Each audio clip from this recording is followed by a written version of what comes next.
Les placements astrologiques qui peuvent montrer une peur de l'abandon ou une peur de l'engagement, let's go. Peur de l'engagement, tout ce qui est placement en bélier, en sagittaire, en verseau, en gémeaux, des fois c'est un petit peu plus dur de s'engager parce qu'on sent que peut-être on va étouffer avec l'autre. Puis encore une fois, ça dépend c'est quoi. Ça peut être un Vénus, ça peut être un Chiron, ça peut être un Mars, mais parfois s'engager à long terme pendant toute notre vie avec une personne puis d'être dévoué à 100% tout le temps, c'est genre, ça étouffe. D'ailleurs, il y a quelqu'un que je connais très bien qui me dit, elle est remplie de Sagittaire, moi j'adore un homme qui me laisse tranquille.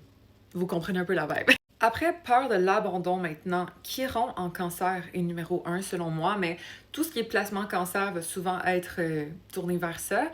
Sinon, on peut avoir Chiron en balance ou les placements balance des fois, même si ça reste un signe d'air, donc c'est pas si pire.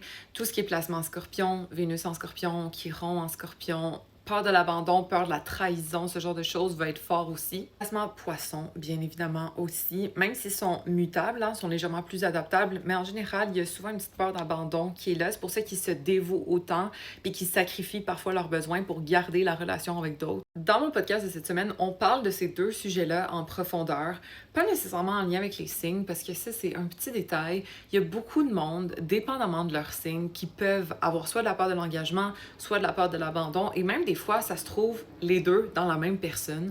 Puis on va en discuter cette semaine dans mon podcast In Ipso. C'est l'épisode 124 pour les intéressés. C'est dispo sur Spotify, Apple Podcasts, Deezer, n'importe quelle plateforme de podcast. Laissez-moi savoir c'est quoi vos placements astrologiques, puis pas juste votre soleil, là. Chiron est où? Vénus est où? Est-ce que vous avez une peur de l'engagement ou une peur de l'abandon? Ou peut-être même les deux? Je veux le savoir dans les commentaires. Et puis follow pour plus d'astro!